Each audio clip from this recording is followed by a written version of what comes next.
Halo Sobat Otonomi, kembali lagi di Bincang AK. Pada kesempatan kali ini kita kedatangan Dinda baru kita, ada Kevin. Halo Kevin. Halo Bang, selamat sore. Salam kenal dulu.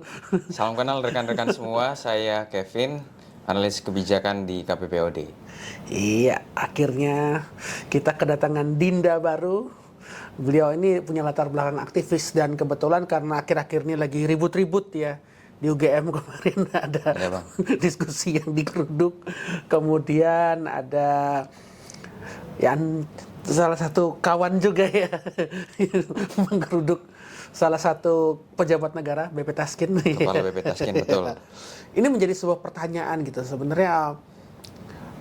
Ini menjadi sebuah momentum bahwa masyarakat sipil itu sebenarnya masih punya power gitu ya, untuk menyatakan pendapatnya, menyatakan apa pandangannya gitu kan. Gue langsung masuk ke satu pertanyaan gitu, Vin. Oke, silakan Bung Edu. Apakah masyarakat sipil, baik buruh, LSM dan lain sebagainya, itu masih bisa menjadi penentu dalam perumusan kebijakan sih, dengan situasi seperti yang kita lihat hari ini ya? Ya, berdasarkan pengalaman, saya pribadi sangat yakin ya dengan bagaimana determinannya masyarakat sipil, khususnya mahasiswa dan buruh, selama mereka itu punya namanya rencana-rencana yang sifatnya ada jangka pendek, jangka menengah, dan juga jangka panjang. Tapi kalau misalnya kita mengkritisi bagaimana gerakan mahasiswa hari ini, cenderung momentum dan tidak punya rencana jangka panjang. Jadi sekali isu selesai, jadi sifatnya sangat reaktif. Bagaimana misalnya rekan-rekan mahasiswa ini seharusnya punya planning yang lebih jelas, misalnya jangka pendeknya seperti apa, jangka menengahnya seperti apa, dan juga jangka panjangnya seperti apa. Bisa saja kalau kita komparasikan dengan gerakan reformasi, bisa sekuat itu karena memang punya planning yang jelas. Sekilas seperti itu Bung Edu yang bisa kita komentari ya mengenai gerakan mahasiswa hari ini.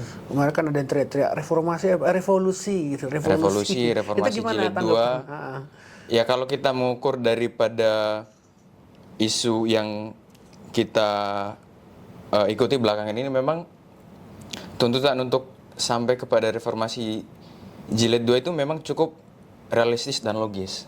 Kenapa?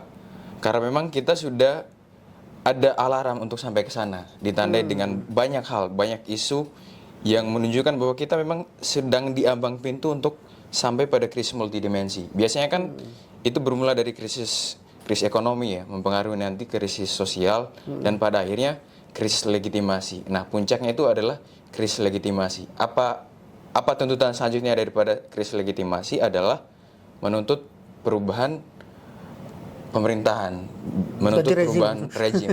Nah, itu yang paling keras daripada tuntutan reformasi jilid 2 adalah mengganti rejimnya. Nah, kalau kita ini kan terlagi mau masuk Agustus ya, dan setahun lalu di bulan Agustus kita lihat itu bagaimana chaosnya demonstrasi. Betul. Kemudian di situ kita lihat bagaimana mahasiswa, masyarakat sipil, bahkan ada ojol juga yang terlibat juga kan, sebagai bentuk solidaritas setelah ada kawannya yang menjadi korban di situ gitu kan. Ini berarti menunjukkan bahwa api yang sempat menyala di 2025 lalu itu kan tidak sepenuhnya padam ya. Walaupun ada upaya pemadaman. Gimana tanggapan? Kalau kita kembali flashback ya untuk di 2025 memang alarmnya itu bukan ekonomi sepertinya, ada isu-isu lain. Jadi kalau misalnya kita flashback di Agustus 2025, memang cara pengamanan aksi demonstrasi itulah yang bermasalah. Makanya kan ada perlawanan dari banyak aktor itu ya, dari mahasiswa, dari serikat pekerja, termasuk dari ojol. Karena memang kita mendapati pendekatan yang sangat represif ketika menyampaikan aspirasi saat demonstrasi. Tapi ketika kita ikuti isunya belakang ini, memang polanya sudah berbeda dan isunya sudah berbeda. Dan isu yang berbeda itu yang itu sangat mengikat semua orang, isu ekonomi. Itu sangat berbahaya sekali.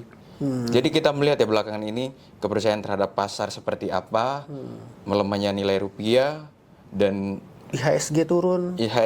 Porto saya merah. Wah, itu mungkin teman-teman yang belakangan ini sangat mengikuti isu pergerakan ekonomi saham. ya sangat dirugikan, apalagi teman-teman yang ikut trading ya sangat dirugikan ya soal itu ya. Nah, menarik satu kata kunci tadi soal represivitas, Bung. Jadi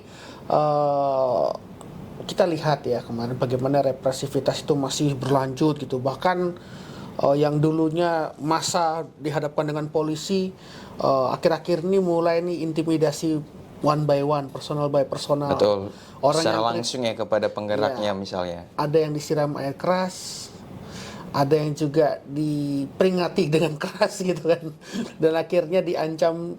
Kekerasannya itu bukan lagi kekerasan fisik, tapi udah mulai pelaporan kayak Tio ya kalau nggak salah ya. Nah itu gimana sih tanggapan Kevin soal itu? Pada akhirnya kita menilai bahwa cara negara dalam hari ini aparat keamanan mengatasi masa demonstrasi itu sepertinya terlalu berlebihan. Jadi ada pendekatan yang sangat berlebihan, represivitas yang tidak humanis. Jadi kalau dari kepolisian itu selalu mengacu kepada Perkapolri yang mengatur tentang penanganan masa aksi demonstrasi. Tapi yang harus kita kritisi belakangan, kenapa aksi intelijen itu, operasi intelijen justru menyasar masyarakat sipil misalnya. Salah satunya Bais yang menyerang Andri Yunus, aktivis Kontras, dan juga sejauh pengalaman saya Bung Edu, kalau kita menjadi penggerak daripada sebuah aksi demonstrasi, itu sering mendapatkan teror berupa telepon dari nomor yang tidak dikenal, bahkan seringkali polisi itu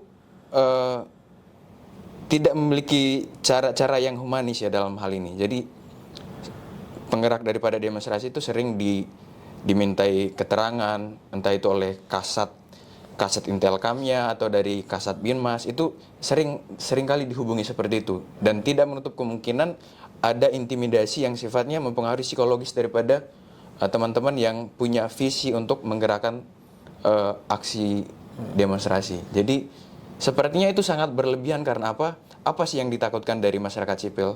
Apa sih yang ditakutkan dari mahasiswa? Kita tidak bersenjata.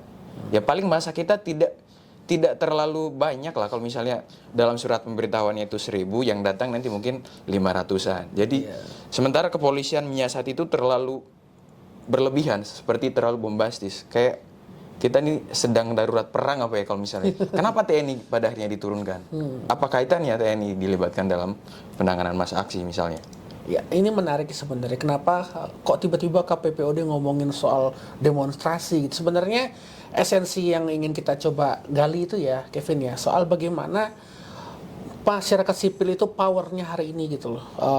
Hari ini mungkin yang menjadi korban itu adalah teman-teman yang mungkin melakukan perjuangan melalui demonstrasi. Betul. Besok-besok bisa jadi lembaga-lembaga riset, kemudian kelompok-kelompok masyarakat sipil yang ada, baik yang dia di level nasional maupun di level akar rumput grassroots, itu bisa jadi menjadi korban juga gitu. Karena kalau kita melihat kecenderungan represivitas ini semakin kuat, dan tentu saja ini akan melemahkan posisi tawar masyarakat sipil dalam pengambilan kebijakan. Terakhir Kevin, apa yang Anda rasakan hari ini dan refleksinya? Lalu kita bicara soal ke depan ini gitu. Dengan kondisi seperti hari ini, apa yang mesti kita lakukan ke depannya? Baik sebagai kelompok riset masyarakat sipil gitu, maupun sebagai generasi muda. Silakan Kevin. Harapan saya karena dari tadi kita, salah satu aktor yang selalu kita sebutkan itu pemerintah, ya mungkin ada kala baiknya kita harus kembali kepada teknokrasi, kembali kepada kompetensi, kapabilitas. Jadi semua sektor itu harus dialihkan kepada profesional, bukan lagi yang isi adalah politisi, bukan oleh titipan orang dalam karena sesama ormas atau sesama organisasi profesi.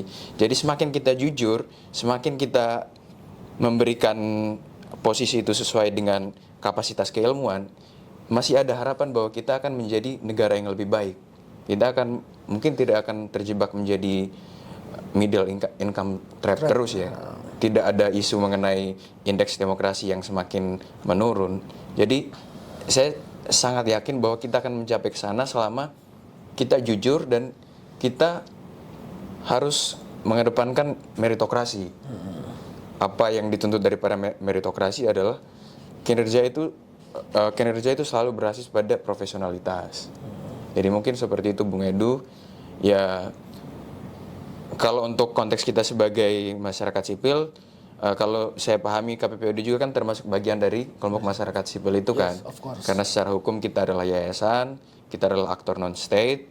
Ya kita berbenah diri dengan segala sumber daya yang ada. Kalau misalnya ada keterbatasan di sana sini, ya kita berbenah dengan penguatan kapasitas internal. Mungkin seperti itu harapan Dan juga saya. Kolaborasi lintas sektor itu sangat penting. Iya. Sekian pembahasan kita hari ini tentang masyarakat sipil dan refleksi kita. Lalu bagaimana kita sudah mendalami apa yang menjadi pengalaman dari Bung Kevin. Mudah-mudahan apapun yang terjadi hari ini, kita tetap berdoa supaya masyarakat sipil tetap memiliki daya tawar yang kuat, khususnya dalam proses pengambilan kebijakan, tentu didukung dengan proses pengambilan kebijakan yang diisi oleh orang yang kompeten melalui sistem rekrutmen yang meritokratif, gitu ya. Sepakat Bung Edu. Oke, thank you. Sampai jumpa dalam konten berikutnya. Dadah!